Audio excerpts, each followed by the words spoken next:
Yeah, so much of this offseason and the conversation with Gene Smith and Urban was just that so much of my philosophy and core values fell in line with what was already there. And so our core values are the same, and our culture is the same. And some things that we've looked at moving forward is in the message that we've had to our team is what we call tough love, which is we have to be tough. We have to be tough physically, mentally, emotionally. We have to be tough on the field, but also loving our coaches, loving our players, loving our teammates, and making sure that there's that relationship because we want to motivate through love and making sure that it's a positive environment where guys love coming to work every day and bringing energy. And then if they put so much into it that there's no way they're gonna in the fourth quarter give up because they put so much into it. And so the infrastructure that's been in place is going to stay the same. The plan to win is the same. And so we're just going to keep all that stuff going because the way I look at it is, if somebody runs the power play on offense, would you not run the power play because the last guy ran it? No, it works. It's good. So all those things are in place, and we're just going to continue to enhance it.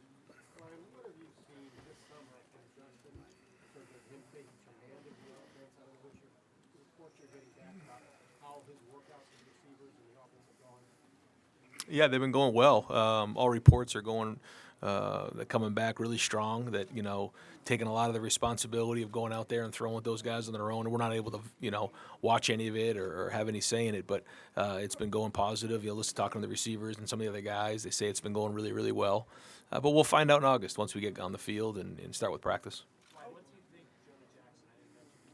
Yeah. Experience, toughness. He's played a lot of football. And I think the guys like him, so he's going to have to learn the offense quickly. The good news for him is that there was a year there at Rutgers where they were actually using a lot of our same terminology, so there's some carryover there for him. So I assume he's going to pick it up pretty quick. He's smart, he's sharp, he's tough, and he's played a lot of football. Yes. Yeah, makes it a lot easier. Mm-hmm. I mentioned this earlier. I think for me to answer that now is hard because it's so complex of an issue. I think it's easy to just say one way, but there's ripple effects that go on with it. I'm concerned with it, but I also see both sides of the argument. I can see where kids want to be able to go from different schools and have that freedom, but also if it gets crazy, it turns into free agency, and we almost lose what college football is all about. So I really want to get a year under my belt of being a head coach, and then after the season, really look forward to sitting down with some of the other head coaches, administrators, ADs, and having those conversations and trying to figure out what is the best solution moving forward. But I know, and I'm smart enough to know that I don't have all the answers right now, and so I think the focus right now is on the season, and then once the season gets over, really spend some time thinking and talking all that through. You said all along that you wanted to take that quarterback competition into training camp. If you look at the rest of the roster, how many starting positions do you think have realistically been spoken for, and how many are open going into August?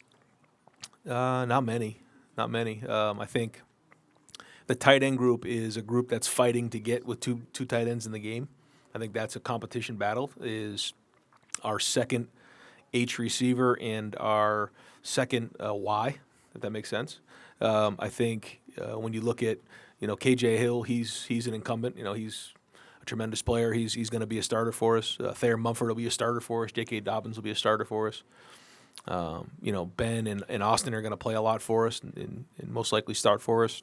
And then up front, that's a battle right there because we have a bunch of guys in there that could play. And finding that out in August is going to be fun to watch because, Wyatt played good down the stretch, but he still has to win that job. He hasn't won it. Thayer has, and then there's a bunch of guys vying for the right tackle and center, left guard position. Ryan, Thayer's this spring.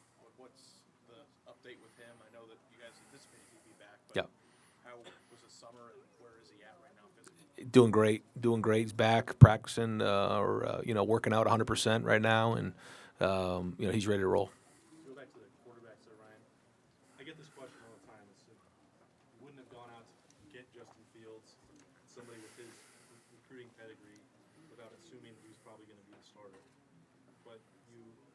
So why not say it? What's the value for you guys and take that into go out in August and have that uncertainty? In terms of being a starter? Well, because one of our core philosophies is that you don't just get given a starting position. You have to earn everything you get around here. And he hasn't done that. And I think that the hard thing for everybody to realize is that he's coming off the heels of Dwayne Haskins. And so I think a lot of people think, well, Dwayne, went from 0 to 60 so fast, and he just kind of jumped into the Heisman Trophy race, and that all happened. Well, that was a very different scenario than Justin Fields. And so Justin hasn't won the job yet. I mean, that's the first step in all this. And I know everybody wants to get way ahead of themselves and start talking about Heisman, but how about winning the starting quarterback job first? Because you can't win the job when you're still learning the offense. And so, he learned the offense in the spring. He's got to, he's got to step ahead of Gunnar because Gunnar just got here. He didn't even go through the spring. And so that room is really, really green, and Chris Chuganoff's going to be in there. He's going to be competing and fighting, for playing time there. So, and Mike Yursich, is new to our staff as well. So that whole room is literally the first step of the progression. And, we've done a good job in the spring of picking that up, and then August is going to be big for us. August is going to be one of those times where we got to move, and we're going to have to take big steps forward. And then the first time we play in that first game, the quarterback's going to be throwing the first pass, and he's got to throw his first touchdown pass. And, all the things are for the first time. And I know it was the same way with Dwayne last year, but he had been in the program. That was his third year, and he also had game experience. And I thought that was a unique situation as well. When you have a defense player and then a college coach and an NFL coach, spend a lot of quarterback rooms. You put this quarterback room in context that you mentioned up there, how unique it is.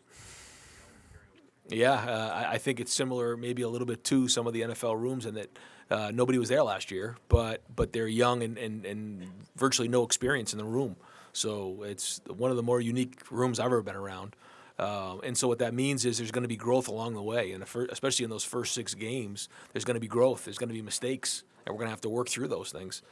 And understanding that, and understanding the expectations have to be managed a little bit in that room, and make sure we're transparent with the rest of the team, and that position is going to need help. We have to do a good job protecting and running the ball and playing good defense and playing good special teams. That's all part of it as we start to build that identity. How tough is it when you put the staff together, and you put your staff together, but you can't keep every coach? How tough is that when you have to tell coaches that you can't? Probably the toughest thing that I had to go through since taking over. Yeah, that's not easy. Very, very difficult. And it's something that didn't come too lightly. Had a hard time with it, but it was one of those things you have to make a decision in your role, and that's when you think that that's the right thing to do, you got to make the decision and then move on from there. But not easy. Because of a lot of the things you just named, no matter who you throw out there, you're gonna have a first-year quarterback out there. Is there a method to when you want to name a starting quarterback on a year-by-year basis, or does it matter depending on the scenario? I mean, you'd like to get it done within the first couple weeks of camp for sure. Yeah, I mean, you'd like to think you know who that is. If it goes into the third week of preseason camp, then then either they're both competing at a high level or nobody stepped up yet. So we'd like to have it within the second week of camp, but if not, then we'll just keep it going. Because you just don't know. You don't know what it's going to look like. Someone could step up a curb tomorrow, and you just don't know. So. Do you adjust play call those first 6 games based on because where they are, or kind of ease your way into it, or do they have to know it? Well, I think that is college football right there. Is if you just throw a playbook or you just throw a game plan out and just start calling plays, you're going to be disappointed. You have to figure out. Last year, we had a certain group of guys. The year before, we had a certain set of guys, and we had to make sure you play to those strengths, and that's the key. And inexperience at quarterback is going to be one of them moving forward. Ryan, at middle linebacker, do you feel like you guys just need to pick one guy and go with him? Why'd you guys rotate mentioning middle linebacker earlier, Tough, Gerard, and Barron? Why'd you guys rotate, not necessarily series by series, but could you rotate a little bit? Yeah, I think when you look at what we did on offense last year, we rotated those guys a bunch, and they're all playing not all, but a bunch of them are playing in the NFL now. And I think you can do that at all positions. I think it keeps you fresh. It helps you later on in the season. It helps you later on in the game. But they have to earn the spot. We're not just going to do it to do it. But if someone's that much further ahead than the other guy, then they'll play more. But if they earn playing time, then they're going to play, and on special teams and on defense. Specifically, Taraji, where's he at right now? What does he need to do better in your eyes to win that job or be in the mix for that job? I think, well, again, we'll know more coming out of preseason camp, but he's taken some strides. He did a great job on the scout team last year, had a good spring. I think he's still learning the defense and understanding, the diagnosing the plays and understanding, where to fit in his run stuff and where to go in the pass game. But he goes really hard. He's a leader out there, and he's tough. When you have a quarterback like Justin who's come in and is surrounded by the hype he's been, do you view it as an important part of your job to help him manage those expectations, to make sure that the hype around him doesn't get too big before the season starts? Yeah, I think it's really important. I think that's part the position coach as part of the coordinator and part the head coach is understanding that, because I think that's really important for the quarterback to understand week in and week out what his role is, week in and week out how the game's going to be different, week in and week out how social media is handling everything, good, bad, or indifferent. One of the things we had to deal with last year with Dwayne was, it went from 0 to 60 so fast, and it was all positive. And how do you now, keep your expectations under control based on where he was at in his development at that point? Or after the Iowa game 2 years ago, dealing with JT and social media there. Those are two, extreme situations. But I think counseling a quarterback, especially at that age in college, is critical week to week. Ryan, talking about this competition for jobs and kind of saying, on defense, you guys have a lot of starters back, a lot of experienced guys back, but you have a lot of young players who might be ready to play. Yep. Is that a difficult decision if you have starters on defense where maybe you guys would come to a decision, we're better if this other guy plays and a starter is no longer a starter? How difficult is that as a new head coach? I think it goes back to the position coach and the conversations that are being had in that room. I think that if they understand that it is an open competition and that the best players are going to play, then I don't think it's a hard conversation. I think if there's conversations that are had where the understanding is you're the starter, and then all of a sudden, a week before the game, you say, hey, you're not starting, and this guy is, now you got a problem on your hands. And so I think constant communication about where they are in the depth chart is really important, especially in August. Not as much in the spring or bowl practice, because you're just out there learning your job. But as the depth chart starts to break out and you get closer there, I think communication is really, really important, because most guys they'll understand it if they're told, all along. It's when you start to surprise guys when they get upset. Right, what are the indicators that you will be better on defense than a year ago? What have you seen through spring and then the summer that tells you y'all will be better? Well, I think we have good players. I think we have a good staff. I think we have a good scheme. And so when I go to bed at night, I think to myself, boy, we should be pretty good. And I said it to the guys on the staff. I said, do you want a better D-line? Do you want a better secondary? Do you want better linebackers? Like, I don't know if there's better players out there in the country. Maybe there are. I'd like to see them. And we have a really good staff and a really good scheme. So I go to bed thinking to myself, boy, we have to be pretty good on defense. And I think we will be, And is it going to be perfect? No, it's not going to be perfect. But we're going to have to solve the problems as they come, because they're going to come. And how quickly we can solve those problems, I think, will indicate, what kind of defense we're going to be.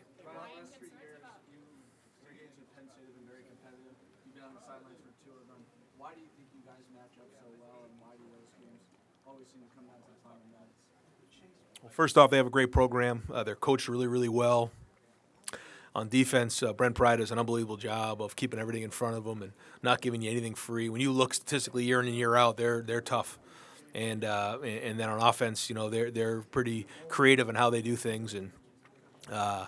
And so I think when you have a well-coached team, then they recruit really, really well. And then you're in the Big Ten, you're in the thick of it. It's going to be hard to beat them. And those have been two of the most memorable games I've played in. Those have been wild games that went all the way to the fourth quarter. And so the year before I got there, I think we lost on the road there. And so those are just Big Ten battles against a really good, well-coached team that are hard, and that's just part of it. Ryan, you know better than everybody, because you get asked about all the time, that you're replacing somebody that had a huge name. But I'm wondering, when you first took this job, did you have to sit down with Mark and make any major adjustments to the overall recruiting philosophy that you guys have as a program? Considering maybe Urban might be able to get in the doors just because he was more of a legend. Obviously, at this point in his career, you are now. Yep. Did you have to adjust that, or did you guys keep recruiting the same exact plan that he already had? Was it working? I think the plan's working, but it's different in that, to your point, I think you're talking about one of the most legendary coaches in the history of the game, And the minute someone, met Urban or he went into a house, there was instant credibility there. I think our staff and me as the new head coach, we had to spend a little more time of understanding that this is our vision and selling our vision of what this is, and it's been successful that way.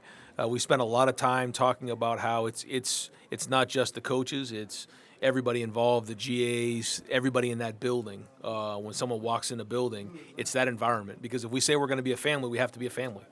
And that, if you send your son to Ohio State, he's going to be taken care of. He's going to be taken care of on the field in terms of developed at the highest level. He's going to be taken care of in the classroom and making sure he has all the support he needs, but then also off the field and all the things that we're providing right now. And that this program is going to be motivated through love. And that's part of being a family. Because what I say to our guys all the time and I say to the recruits is, who do you love the most in your life? And they all say their family. What would you do for them? Anything. Well, why can't we have that same relationship with our players and our coaches? And that's really, what we talk about with our guys. And I think the guys that we've had committed here have done a great job of communicating with each other and building that camaraderie early on. So it's been going well. Yeah, I think there's always changes. There's changes year in and year out. Can I tell you that it's completely different than in the past? No. No, there's a lot of similarities in the way we do things and group recruit and do different things like that. But anytime there's new people involved, it's going to be very, very different. And I got to give our staff credit. The guys are killing it out there. They're doing a great job and really busting their hump to make sure that they're outworking everybody out there. And I'm proud of those guys. But still a long way to signing day, so we just got to keep going. Ryan, since he hasn't played much. In regards to recruiting, is this the plan? On one hand, go after the best national recruits we can get, but also in the class have some spots for Ohio kids or maybe kids who maybe Absolutely. High, but want to Yeah. be here, and we're going to take a percentage of these guys and a percentage of these guys and almost have two halves. Yep, and I said that. The basis of our recruiting has to be in Ohio, and then in that 3 to 4 hour radius. It has to be. That has to be the foundation. But then Ohio State has a brand that can go from coast to coast, and so now let's go get some of the elite ones around the country, and that's the philosophy. But we have to have that foundation in Ohio, and I think we're doing that. I don't think it's not an emphasis. It wasn't like I said, hey guys, let's go recruit California or out that way. That wasn't the case. I think it's just the way that this cycle has worked. I don't have a lot of ties out there, or anything like that. I think it's just the way, things happen in cycles, and I'd be surprised if it was the same way next year. I think maybe we'll be into Texas and down to the Southeast maybe more next year, but I think it's just kind of the way it worked this year. Yeah. Ryan, since you haven't, Justin hasn't played much, what do you absolutely know for sure about him as a college player? What I know about him is first off, physically, he checks all the boxes: running, athleticism, size, power, throwing ability, arm strength, accuracy, intelligence. He has all those things, and so now it's just a matter of going into August and putting it all on the field and seeing what kind of product we got. But in order to learn, you got to fail, and unfortunately, we don't have the luxury of failing a lot in practice, spending a few years as an understudy. Some of those failures are going to happen in a game, and there's going to be a lot of deep breaths. But in the end, the good news is we got a chance for a high ceiling. Ryan, finding attendance at football games has kind of been a national issue. How much has that been on your radar as you've taken this job, and then what kind of control, if any, do you have? I think it is something nationally that I've been aware of and talked to our people about, and it's something that I think projecting forward, there's been just a lot of conversation about how do we help the fan experience when we're there, and one of them is to score a lot of points. You talked about being yourself and being comfortable. You got all these microphones. You have to have an answer for everything. How is that going? How comfortable are you in this setting? Yeah, I think you just try to be yourself the best you can and not try to be somebody else, not try to watch someone else's press conference and be them. Just be yourself. And in the end, you just got to have enough confidence that that it's going to be good enough in the end. And again, when it comes down to it, I'm speaking on behalf of the whole staff. It's not just me up here. It's our team. It's our staff. It's the coaches. And And knowing that we're doing things the right way, knowing that we're working really hard and we've got a great group of guys is what motivates you.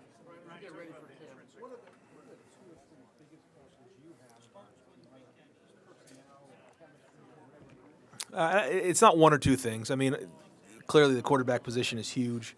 How well we're going to play on defense is critical. Can we run the ball? Those type of things. But I think it's going to be something that isn't answered in the first couple of weeks of August. I think it's going to be something that we have to figure out in those first 6 games till we get to that first bye week. It's just going to be a journey, and I think that's what's unique about college football.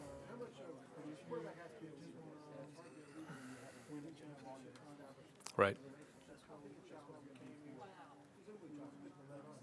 Yeah, no, that is a big challenge. Yeah, when you don't have the luxury of being here for a long time and creating trust amongst the guys around you, then it is. That's a big challenge, and it's not easy to do in short order. Ryan, with that new identity in the first 6 weeks, how much will they will take it up with that as you're, learn the process of learning unfolds? Yeah, JK's got to run big for us. He's got to play big for us in those first 6 games. The offensive line's got to block, but we talked to JK several times about how he's got to turn 3-yard carries into 5-yard carries and 5-yard carries into 6 and 7-yard carries, and then if he does that, the big plays will come. And I think last year when he was kind of going in and out with Mike, I think sometimes maybe he was looking for the home run. I think he'd tell you that. So this year in those first 6 games, he's got to get his pads down. He's got to run. He's got to play veteran for us. He's got to play good. The offensive line's got to do the same thing to take a little pressure off of that position. Ryan, you're talking about this first 6 games. Tell me if this is totally nuts. You want to win every game. You accept the high expectations of Right. Ohio State, right? You never want to shy away from that. Right. But, Urban only lost 9 games to 7 years, which is like crazy. So, how either. Yeah, right? Crazy. What's in it? Either in your head, and you want to verbalize this, maybe to the fan base, that, like, of course we want high expectations, but if we lose a game, it's not the end of the world. And maybe there's not an answer that a coach can give to that. Well, I think, I know exactly what you're saying. Trust me. I think when you start to think of it that way, you get overwhelmed in a hurry, and you start to focus on things that really don't matter. So at the end of the day, we need to make sure that we're playing really, really hard, that we're playing with really good scheme, that we're taking care of the football, playing sound football, playing tough football. And if we do that, everything else will take care of itself. And I think staying focused on what matters right now is critical. But there is going to be adversity along the way. I don't know what it's going to be. When you just think back on the last few years, even at Ohio State, but any program, there's adversity that hits, and there's a journey that starts that you never thought would happen. And there are obstacles, there's challenges, there's things that come in the way. And so building the relationships and building some of the expectations on the front end help you deal with them so that it doesn't just come all caving in. Because I think that is a challenge, is that, the expectations are so high here that if you don't win them all, the minute you lose a game, you can't just come crumbling and fall apart. And to our credit, last year we lost that bad game, but we were able to fight ourselves back out of it, and it was ugly. But we kind of clawed back out of it and had an unbelievable season. And so, to your point, I think it's one of those things you have to think about and have a plan for. You can't just, think, drive with no brakes and think everything's going to go great, and the minute something goes bad, you fall apart. You can't do that because I'm in this thing for the long haul, and I know our staff is too. Ryan, how do you view your role with the defense? When we would ask Urban questions about it, well, ask Luke or ask Greg. He seemed to be more hands-on with that side of football. Will you be involved in that in some capacity, or what do you want to do with that side? Yeah, when putting the staff together, I wanted to make sure we had a staff that they could solve the problems themselves. And I know that as an offensive coach, some of the best environments I've been is when I can, as an offensive coordinator, solve the problems on my own. Because I think at the end of the day, you want to make sure that you are doing things the way you want to do them. And so between Greg Madison, Larry Johnson, Jeff Hafley, and Al Washington, the guys in that room, Matt Barnes, there's so much experience in that room that I believe in them that they're going to solve the issues that come up, because there's going to be issues that come up. And, there'll be times where I'll stick my head in there and say, hey, have you looked at this? And, sometimes you can't see, the trees in the forest. And hey, in August camp, hey, we're going to attack you in this formation because you're a little short over here, and that helps. Or, hey, you're giving away this blitz because, this linebacker is doing this. Those are the things I'd help them with. Just kind of general ideas as opposed to specifics. What is your approach defensively? We kind of have an idea what you like offensively. What is your philosophy from a defense standpoint? I think it's a combination. Well, first off, you got to stop the run. I mean, we know that. That goes without saying. But to say it's bend but don't break, or to say it's aggressive and challenge every throw, I think it's a combination of two things. Because as an offensive coach, I think about the guys that give us the hardest time, and it's the combination of those two things. If you know it's a bend but don't break, you can check the ball down, you can be smart, you can kind of work your way down the field and play that game. If it's an aggressive defense that's in your face every play, you kind of you put your man beaters together and you kind of roll. The teams that change that up, I think, are the best in terms of defending the pass and then having the ability to blitz when needed. But at the end of the day, you want your defense to not have to think too much, play fast, identify tendencies, identify keys, and play really with a lot of speed.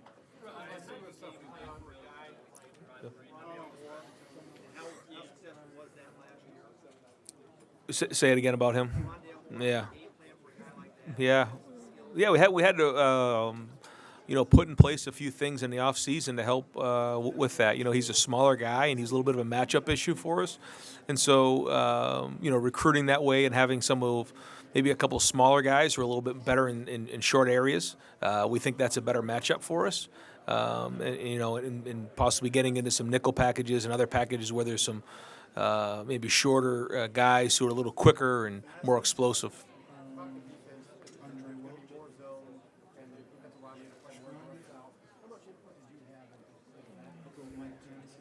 That was part of the conversations in hiring the staff, was making sure that everybody's on the same page with that. And that was part of, hey, listen, this is what we want to do. And then once you guys are here, you guys run it and you let me know what you think is best.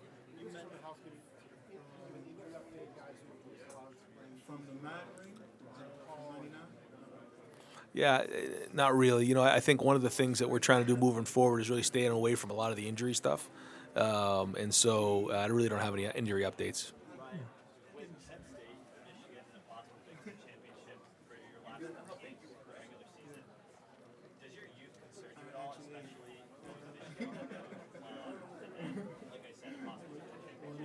You're talking about the youth this year going into this season? I think by the time you get to that point, you're really not young anymore. I think you have experience. Like Chris Olave is a great example. He was young, right? He was a freshman in that game, but then he went on to block a punt and score 2 touchdowns in the rivalry game, and then won in the Big Ten championship game because.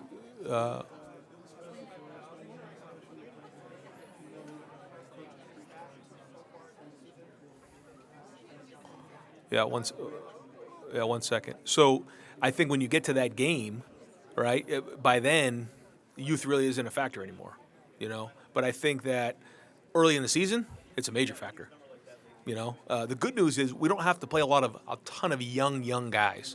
We have to play a lot of inexperienced guys, especially on offense, but we don't have to play a lot of young guys. When you look at our defense, I think 85% of the production is back. I think in that way we're going to be all right, but the veteran guys have to play veteran. The good guys have to play good. So, I'm sorry, just repeat real quick what you said.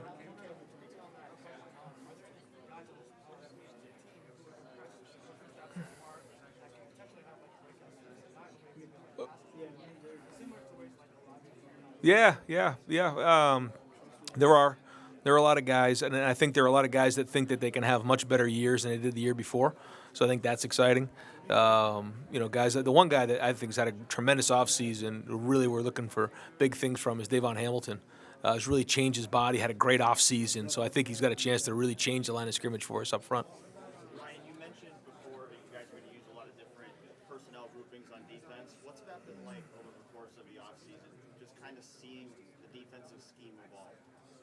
It's been exciting to see kind of how do we put our guys in the best position to be successful. And, some guys, while maybe they're okay at one position, all of a sudden you move them to another spot and they look a little different. And I think that's come into play with a couple guys. And so, if they can do something really, really well, let's put them on the field and let them do it. What are the kind of things you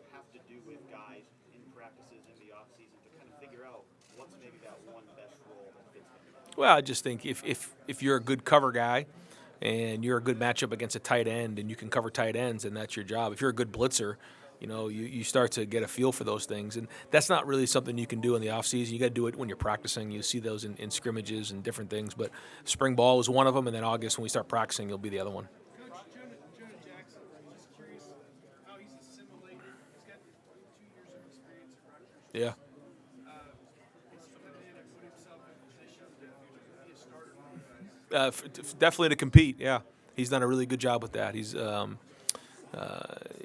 the offense quickly. He's done a good job with Mick. Those guys are singing his praises. I think his body's in a good place. He's learning at a good pace. He's got experience. I think the guys up front like him. So it'll be fun to see him practice. I haven't seen him other than the Rutgers film. I haven't seen him out in the field. So that'll be fun to see. Yeah, that's a position that really has to have a good August because Master was nagged with injuries.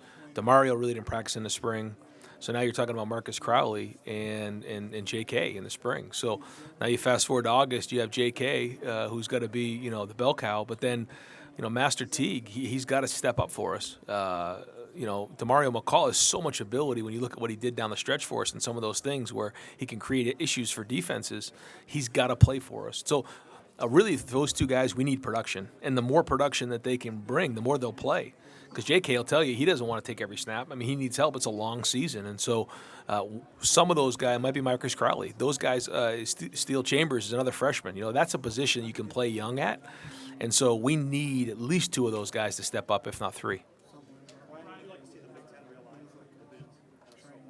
Realign? No, I haven't thought about that. No, I mean, I think that our side is tough.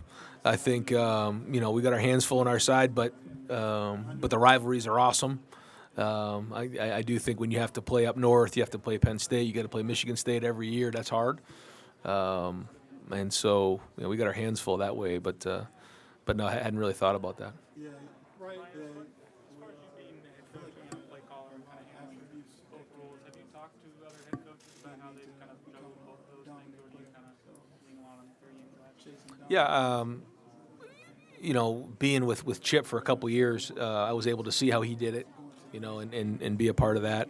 And then conversation with Urban about making sure that I'm involved in special teams so that I am involved with the guys on defense and that, you really get your hands on those guys and make sure that you're around them and keep building those relationships because if you're not involved in special teams and you're only coach on offense, you don't really create those relationships with those guys. So, got to make sure that I'm involved in special teams just as much as I am with the offense.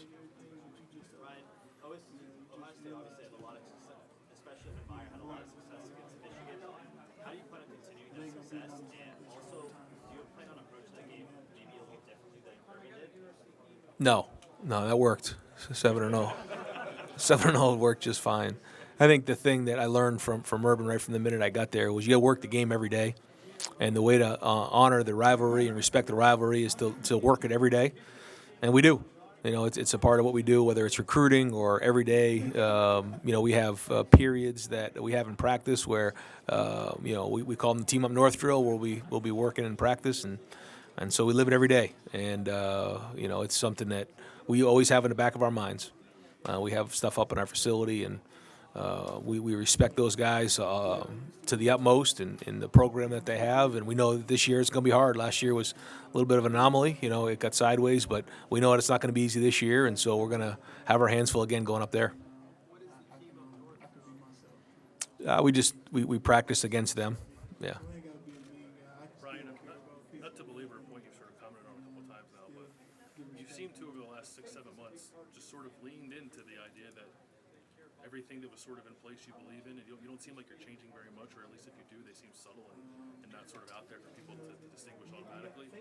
Why do it that way? I understand if it's not broke, you don't fix it, but I would also think that maybe there'd be some kind of urge to want to distinguish yourself and sort of have something out there that shows that it is your own. And I don't know if that's evident at the moment. Could you just maybe expound on that a little bit? Well, I think that when people ask the question, they say, what have you changed from Urban Meyer? And I think that's a hard question to answer at times because you're talking about one of the most successful college coaches in the history of the game. And so I try not to really focus on what have I changed or anything like that because we've kept so many things in place. But I do think that if you ask some of the guys on our team or ask our staff, that there's a lot that's different just because he's not there and I am. And when you work for somebody, it's their personality, it's who they are, it's what they believe in. And so first off, we changed really the whole defensive side of the ball. That was a major change. And so I think the more changes you make, then the more energy you can take away from something else. So if they're worried about learning new core value or new anything like that, it takes away from their ability to maybe get on the field and practice and do those kind of things. So very careful to just change things just to change them, and want to do a good job of making sure we have a good product on the field next year. And I think slowly over time, you'll see there'll be more and more things that probably fit me a little bit more, but the infrastructure that's there isn't going to change. And you said that a lot of those things sort of already align with what you believe in anyway, the culture and things like that. Yep. Did that take place over the 2 years that you were coordinator? Did you believe that stuff come in? I know coaches sort of have a vision for what they want their program to be whenever they get the chance. Was this it when you were thinking about that, or did that evolution happen the 2 years you were with Urban in the capacity you were? Yeah, so when I was in 2005 with Urban, I was on their staff and got to really learn what that was all about. And then when I was with Steve Adazio, he took a lot of the same philosophies with him there. And so I had like 4 or 5 years of being in that tree of understanding what that meant. So that had a huge influence. But then also being around Chip and seeing what he did. And that's, he has his own philosophy on different things. And he influenced a lot of the decisions and the way we do things now, too. And so, you take all the different people that have been in your life and influences you've had, and you make it your own. And that's kind of what we're doing.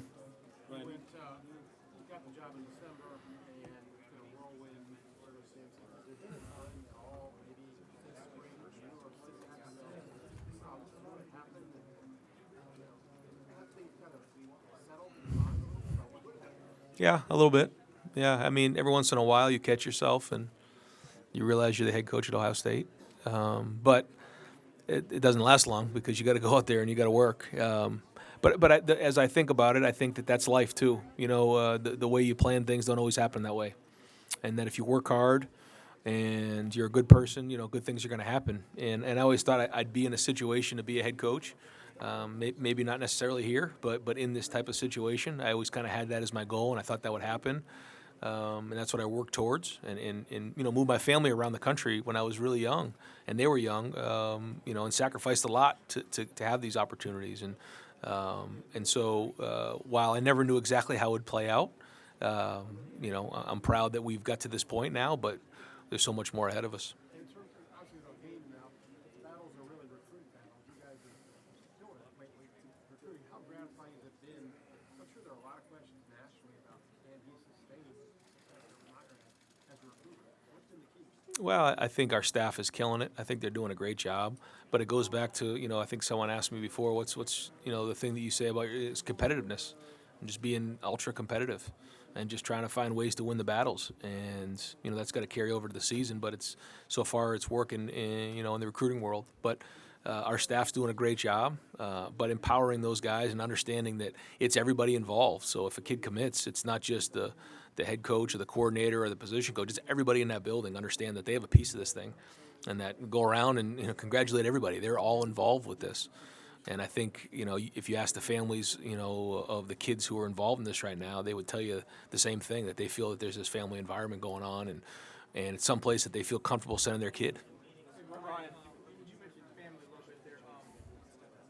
Don't you have to have kind of a special wife to be a coach's wife? Because, like you said, you guys go all over the country, and this is not exactly the kindest profession. Yeah, yeah. I mean, people ask me, young coaches come up, they say, well, ask me about advice about being a coach. And the first thing I say is you better find the right wife, because if you don't have the right wife in place, it's not going to go well, because the sacrifices that have to be made are unbelievable, and moving your family across the country and, moving schools for your kids and all those type of things. And we decided every time we made a decision, it was together. And the idea was to move them around maybe when we were young and kind of move along in the NFL and a couple different things, coordinator job, to have an opportunity to be in a situation like this. And we didn't know it would work, but here we are. And so when you sit back and think about it, sometimes you get a little emotional to say we got to this point, but we got a long road ahead of us. And the idea wasn't to just be a head coach; it was to be a head coach for a long time at a great place. Ryan, you talked about the Commissioner Delaney was up there and he was taking questions about the college football playoff. And I know that you were an assistant on the team last year, and Ohio State was in a situation last year where a lot of people were confused by the end result of that. And I'm sure that since you guys worked all year to try to get there, you thought about it and were upset about it. I guess I'm asking you the first college football playoff question that you've gotten, but as a coach now, what did you think of the way things went in terms of understanding how it went down last year? And now that you're in the big chair, do you have a perspective of what might make it better, or what might, is it transparency to fans to understand? Right. I think that again, this is another subject that is complex, and there isn't an easy answer to that. I've learned even going into some of the Big Ten meetings in the spring. I kind of went in a little bit, thinking like, well, let's just make sure every conference champ gets in. And there's a lot of things that have to happen in order for that to happen, and there's a lot of ripple effect to every decision that's made. That being said, I think it is very difficult for inequality within conferences. I think it does matter to have 8-game schedule with a 1AA and having a 9-game for a lot of reasons. Strength of schedule, opportunity to get beat by one of those teams. So I think when you're comparing the two of them, it's hard to swallow. And when you look at what we did last year and beating the team up north, who was number 1 defense in America, and I think they were 4th ranked in the country at that time, to do what we did and still not get in, that was really hard.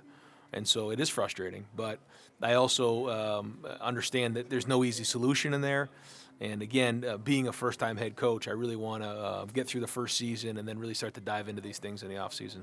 Ryan, how highly you thought of Matthew, and you didn't recruit him to be a backup, but you thought maybe you'd have him to be your backup and then he would be a starter. And this recruiting quarterbacks has changed so much.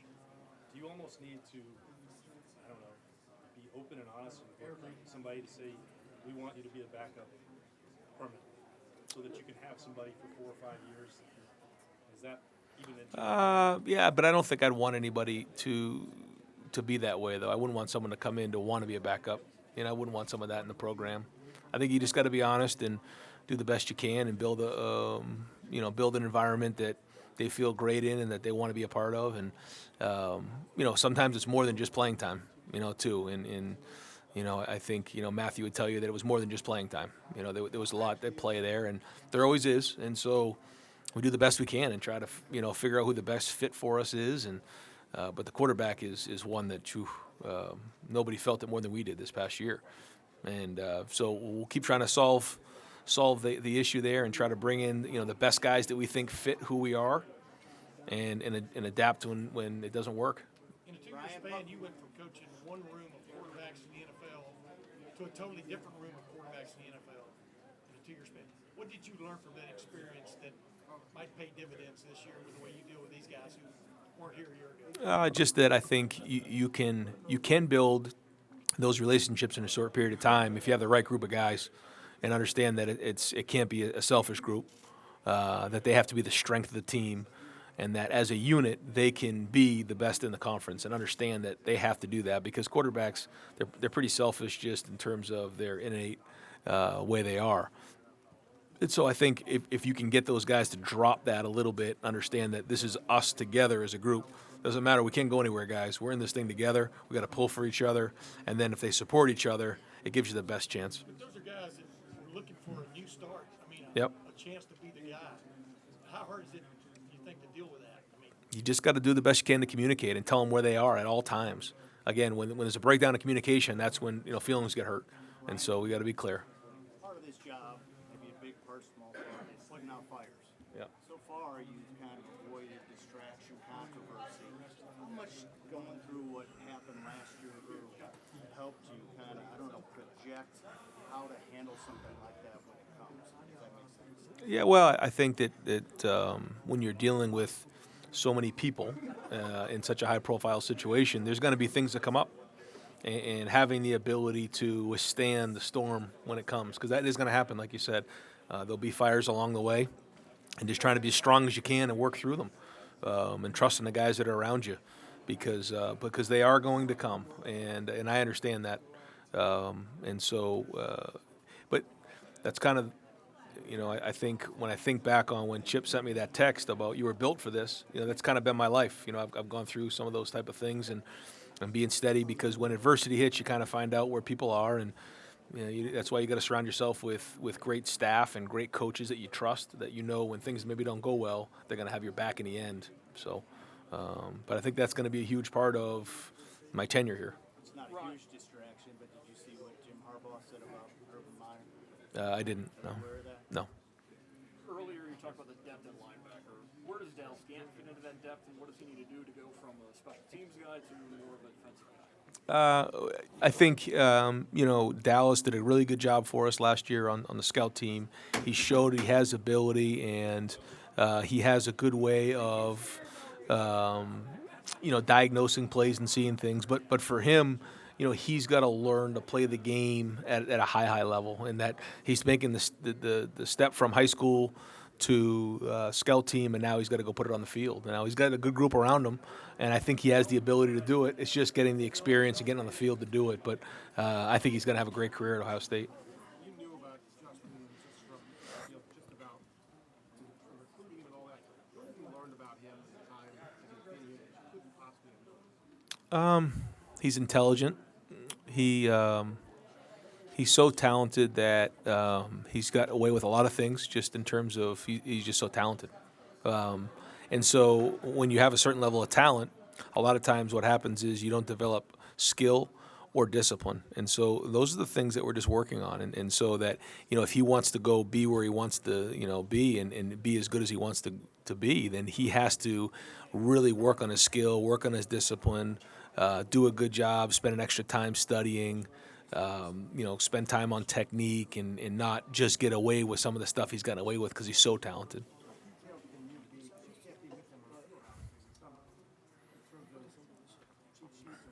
Yeah. Yeah, I mean, you can tell him, but you can't be there doing it with him. That's the hard thing. And so that's where in August, a lot of work's going to get done. But that's why we put teach tapes together. We put different things together, and then on his own, he has to go in there and watch them. And so it's a little bit of a journey on your own when you're in the summer. You guys seem to push tempo in the first 3 games last year a little more than you did the rest of the season. What's your ideal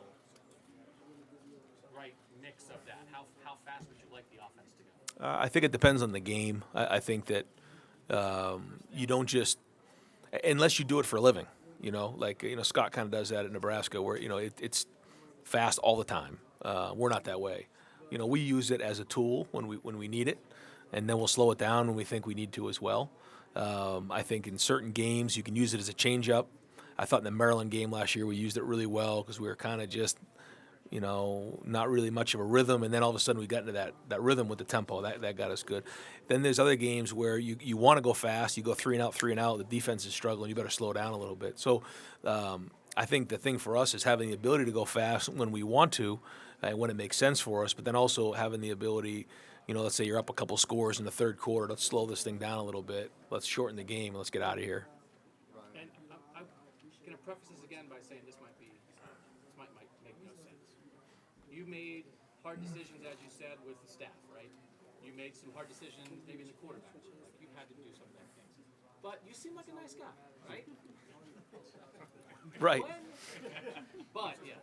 So when you guys have a rough practice this year, or if you're not playing well in the game, to get on the team, to motivate them, to jump on them, to be the bad guy, to maybe how are you going to handle that? You haven't been a full-time head coach before. Is that something that you wonder about yourself, or are there things in your career that we haven't seen where you have no doubt that, like, if I need to be the bad guy, I could be the bad guy? Yeah, I mean, that's just part of coaching, and, I think that there's a lot of coaches over the years that I grew up with who that was kind of the way they were every day. And I don't think that, in my opinion, my philosophy is the way you are on a day-to-day basis. Now, when it comes time, you have to pull that club out of the bag. You're going to need it. And I think if you asked the guys on offense and JT and Dwayne and those guys, they'd tell you that it can get a little rough at times. But that's part of the deal. And you have to fail in order to improve. Now, if you've been told to do something and you just don't do it, now we have a problem. But I want these guys to play free. I want them to play without anything in the back of their mind telling them, if they have any anxiety. I mean, they got to go. That's what this game. It's a game. You got to go and you got to play with confidence. Now, if something's wrong or something doesn't go right or they make a mistake, then that's part of the game. Now, if guys are doing something that they've been told not to do and they're being defiant or something like, or they're being lazy, now we have an issue. If it's an effort issue, now there's going to be a closed door meeting. But mistakes are going to happen. As long as these guys are playing fast and play with a lot of energy and running around making plays, then I'm good. Did you find that voice in preseason in the first 3 games last year, though, that head coaching voice like you're talking about? How hard was that to put back into the bag? That was an interesting, very, very unique because it wasn't anything to prepare for. It was like you were there, and then who do you be? Are you the head coach, or are you the guy that's holding place, or how? That was a daily grind, trying to figure out the right way to make that work. And then as time went on, you became the head coach, and you found that voice more and more every day. It became the norm, and how do you get respect from the guys? You're authentic, you're real, and then that's what they want to see. They just want to see somebody who's real with them, who's honest with them, and who's going to tell them the way it is and be fair. And that's what I did, and I think to this day, the guys on the team will tell you that. Ryan, the Sherman said, even before any of this stuff happened a year ago, that he had pegged you as the guy that he wanted to replace him, whenever that may be. He didn't know this year. Did he ever communicate that to you? And when you hear that, what do you think? Well, first off, it was an honor because, again, he's one of the best college football coaches ever put a whistle around his neck. And there were conversations. They were very general conversations, though, when I had opportunities to go other places. But there was no guarantees or anything like that. It was just general conversation. And like you said, no matter how you plan things, it's not going to work out that way. But here we are today, and it's because of him that I'm here. Ryan, a lot of times when a new coaching staff comes in, there's a lot of transfers. For you guys are in the quarterbacks, so there have been very few ever transfers. What do you think has been the key for you guys as a coaching staff to be able to really keep the team intact as well as you have? I think it goes back to our culture. I think our culture is very, very strong. And even in a coaching change, guys have stayed, stuck it through. Do I think it'll be like that forever? No, I think there's guys who want to go play and do those things, but we have something special here. This is a special place for a lot of reasons. There's so many things that we provide to these guys that are unlike any other place in the country. And that combined with our environment right now, and I think these guys love coming to work every day. They don't come out to practice and get screamed and yelled at every play. I mean, they're coached up. It's a positive environment, and I think they enjoy that. I think they enjoy coming to work every day. I also realize that they chose Ohio State for the right reasons. What should we know about Justin Fields? Yeah, I mean, where do I start? He's talented. He's a great kid. He's smart, and he's got a really high ceiling. Some high school coaches tell me that you're very down to earth and relatable. I just wonder what your reaction to that. Well, I try not to take myself too seriously. I mean, it's, I try to relate the best I can because at the end of the day, it comes down to in college football, when you send your son to Ohio State, he's going to be taken care of, and that it's somebody that in this generation they need somebody that they can approach.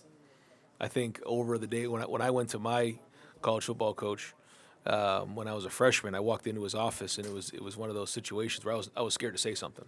It was a very different environment. I think nowadays with our kids in this generation and the youth that's coming up, they need somebody who's approachable. They need someone they can talk to, that they can sit on the couch. And we're redoing my office back at the facility, and in that facility there's going to be a fireplace and couches where the kids are in there and they're kind of watching TV, and then on the other side of the office is my desk, and that's their office too, and that they feel like they can be in there and be approachable and that kind of thing. And I think that's the way you got to recruit, because part of going back to the question about how do you keep guys in the program is you have to treat them the same way they're recruited.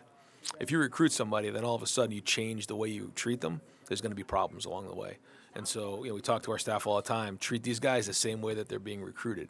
Now, you can't text them every day like we do when we're recruiting them. That's not going to happen. The communication is gonna lessen, but the respect and the way we recruit those guys is going to be the same way we treat them. That sounds exactly opposite, though, of what sometimes you hear. They're like, hey, you recruit, we love you, and then it's like, oh, you're on campus now. Now we're not being nice to you. Isn't that how sometimes it's done? Yeah, I told the newcomers this summer. I said, typically in the past, what would happen was the minute the parents drove off from the first day, there'd be little devil horns that stick out on the coaches' heads, say, "Now we got you." After all these text messages, but that I think that you can't do it that way. You have to make sure that that's the way it is, because nowadays with the transfer portal and all the rules, they'll just leave, and so I think it's forcing us to be better coaches. Ryan, this is Sherman years ago about analytics, especially for the news now. Is it something that you guys are looking at? Is it something that you are implementing now? And how does that work? I mean, we use analytics when we're breaking down a defense. We look at their tendencies and things like this. But a lot of times, a team's tendencies, we know what their tendencies are. So, like, let's say we know that we get tendencies on ourselves, for example. And on 3rd and 1 to 2, we've run the ball the last 8 of the last 9 times. Guess what? We're going to throw the ball next time. So it almost goes against what you're going to be. And so a lot of teams do it that way. They'll play against their tendencies. So we try not to get too much involved with all that. In terms of other analytics in what they do on certain down and distances, we look at all those things, and we look at their coverages, and we look at all the different things that they do on offense in terms of formation tendencies that way. In the world of going forward on 4th down, going forward on 3rd down, we looked at all those things, and I don't think field goals are as automatic as they are in the NFL either, and a little bit more high of a scoring game. So I'm not sure it comes into play as much, and a little bit more of a feel as the game goes on. Is it a high-scoring game, low-scoring game, weather, all the things that come into play? Ryan, when we talked to you guys, 5 minutes, folks. You and your coordinators last month, you had one defensive commit at that time. Talked to Jeff Hafley. He said, while he was preparing for the NFL in the winter, other coaches around the country were building relationships. What has allowed him to make up so much ground? Well, Jeff has always been a tremendous recruiter, and people ask me, can he recruit? I think that's one of the best things he does. Now, because he was in the NFL, I think it was 7 years, people don't know that. But when he was at Pitt, when he was at Rutgers, he was one of the best recruiters in the entire country. He was recruiting some of the best players to those schools. And so I knew that about him from a long time ago. When we worked together at the 49ers, I told him he was going to be an unbelievable head football coach someday. And I believed in him from the get-go. And then combine that with what he's done in terms of coaching some of the best players in the country, in the NFL, with Richard Sherman, and the list goes on and on. I think the guys in the secondary who are being recruited by him just recognize the fact that he can make them a lot better. He's a likable guy. He's creating a great environment. He's coaching both the safeties, the nickels, and the corners, along with Matt Barnes. And I think he really hasn't had the luxury of a full recruiting cycle. I think the 21 class will allow him to do that. And so, but he's going after the best guys in the country, and he's evaluated them, and he's recruiting them. And then, what do you expect to miss most about being an assistant? Probably just being able to go home and, relax a little bit and know that, you coach, a few guys, and you have to recruit a few guys, and that's kind of at the end of the day, that's what you got. Now there's a lot more that goes with it, and a lot more consequences. They play the what if game a little bit more, but other than that, I'm embracing it. The what if game, is that something you leave that up to the head coach before, where you're like, I would like this player, and then it's up to the head coach to be like, yeah, but what if? Is that that's your job? That's my job now. Yeah. You talk about how much you prepare for the Michigan game mean to you. Well, it's we live it every day. So, being part of that rivalry, growing up and seeing it, it was one of those things that seemed bigger than life. And now having played it for 2 games and being 2-0 is unbelievable. And we know we're going to be in it again next year, and it's going to be hard and all those things. So, nothing but respect for the rivalry.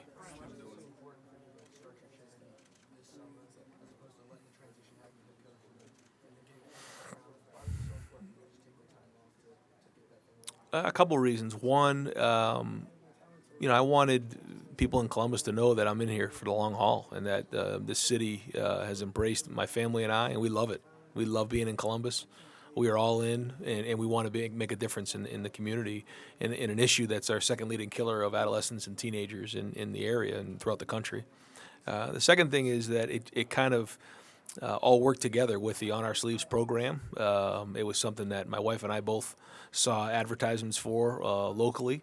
And so we asked the questions and found out what it was, and it just made so much sense that they're building a hospital next spring in Columbus, the first of its kind, and we wanted to be a part of it right from the jump. So the combination of those two things made it work. Real quick, Last question right here, folks. Obviously, set up the spring. What have you seen about him this spring? Was he back to 100%? Number two, what kind of competition cauldron is he walking into when preseason camp starts from what you saw in the spring? Yeah, Jordan's doing well. We're trying not to comment too much on injuries moving forward for a lot of reasons, but Jordan's doing good. Yeah, he's back and he's rolling. He's was a leading tackler last year. Captain last year. A lot of production. So he's a leader for us on defense, and he's one of those guys who's an old soul. Guys respect. He creates a certain standard in terms of academics. Living right off the field, I think the guys respect that about him. Makes the right calls. He's intelligent and he's productive. So he's a guy that we're expecting, to have big things from. And I keep saying that the veteran guys have to play veteran. He's one of those guys. Coach, thank you very much. Okay. Thanks, Ryan. All right.